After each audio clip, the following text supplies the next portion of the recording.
માળિયાહાટીના તાલુકાના ગાંગેચા ગામમાં થયેલી ચોરીનો ભેદ ઉકેલાયો.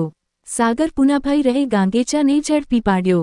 પોલીસ દ્વારા આરોપી પાસેથી 1,54,000 જુદા જુદા દરની ચલણી નોટો સહિત મુદ્દામાલ કબજે કરવામાં આવ્યો.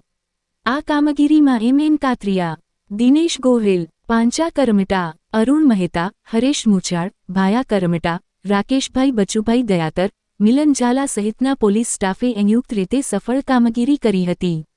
રિપોર્ટ પ્રતાપ સિસોદિયા.